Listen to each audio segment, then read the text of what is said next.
गोंदिया शहरांमध्ये पावसाळा आल्यावर अंडरग्राऊंड रेल्वे पुलाच्या खाली मोठ्या प्रमाणात पाणी साचून या ठिकाणी तलावाचं स्वरूप येतो आणि गोंदिया शहरला दोन भागाला जोडणारा हाच एक प्रमुख रस्ता असल्यामुळे विद्यार्थी आणि नागरिकांना मोठ्या प्रमाणात त्रास करावा लागतो।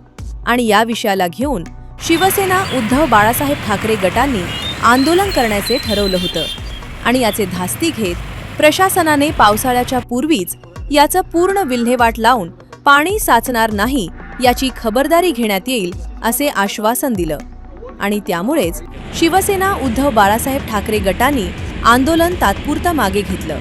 परंतु जर लवकर याची उपाययोजना केली गेली नाही तर शिवसेना आपल्या स्टाईलने आंदोलन करेल असा इशारा यावेळी जिल्हा प्रमुख पंकज यादव यांनी दिला।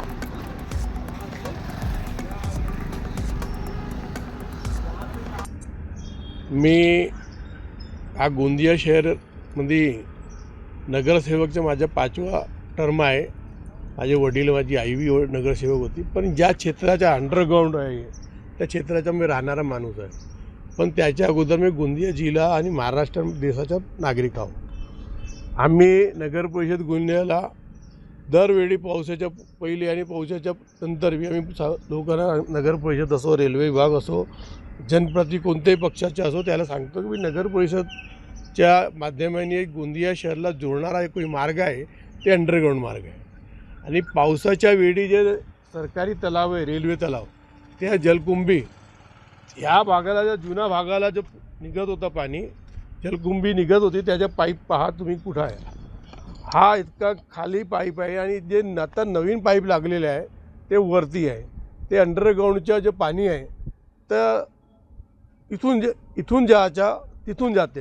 हा पाईप अगर रेल्वे विभाग असो, नगर परिषद असो, जिल्हाधिकारी महोदय आले स्वतःने पाहणी केली होती, ते 2-3 फीट नीचे केले तर पूर्ण पाणी अंडरग्राउंडमध्ये जमा होणार नाही। जलकुंभी जे जमा होते तिथं जमा होणार नाही।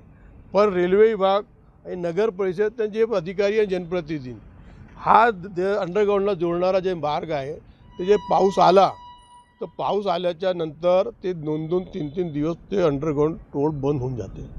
हा गोंदियाच्या या भागाचे लोक शिक्षण घेण्यासाठी अंडरग्राउंडच्या बाहेर जाते। रामनगर, रेलटोलीच्या क्षेत्रामध्ये कॉलेज, स्कूल, बँक आहे, सर्व आहे, पण ते जाण्याचा मार्ग बंद होऊन जातो। आता गोंदिया शहराला जोडणारा एकच भाग आहे ते अंडरग्राउंड मार्ग आहे।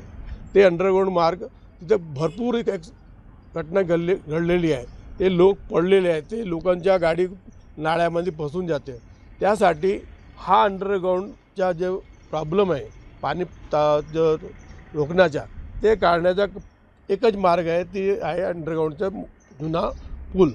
ते साठी आम्ही आंदोलन करण्याचं दिलं होतं, आगाज केलं होतं, पण अधिकारी मध्ये काल आले, त्यांनी सांगितलं की पावसाच्या पहिले आम्ही ते जे तुमच्या निराकरण परमानंट निराकरण आहे आम्ही लवकर तुम्हाला करून देतो। तर आम्ही साहेबाला म्हणलं की आम्ही तुमच्या मानसन्मान ठेवतात, अधिकारी महोदयाचा मानसन्मान ठेवतात, पण आपण आम्हाला पावसाच्या पहिले हा पूर्ण प्रॉब्लेम मी निराकरण केलं नाही तर शिवसेना आपल्या स्टाईलवर, आपल्या जनतेच्या कामावर 80% समाजकारण, 20% राजकारण करणारा पक्ष उद्धव बाळासाहेब ठाकरे, पूर्ण शिवसेना आणि पूर्ण जनतेचे नागरिक त्याला घेऊन सरी मोठ्या प्रमाणे आम्ही आंदोलन करणार।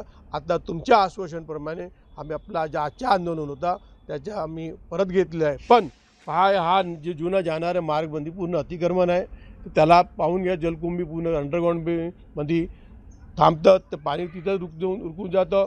आता समोर एक चकवा बनलेला आहे, ते नवीन या मरणारा कोणता माणूस असो त्याच्या जबाबदार अधिकारी राहतील, कोण राहतील तुम्ही पहा। हा आमची चेतावणी होती, आम्ही चेतावणी दिलं। जय हिंद, जय महाराष्ट्र।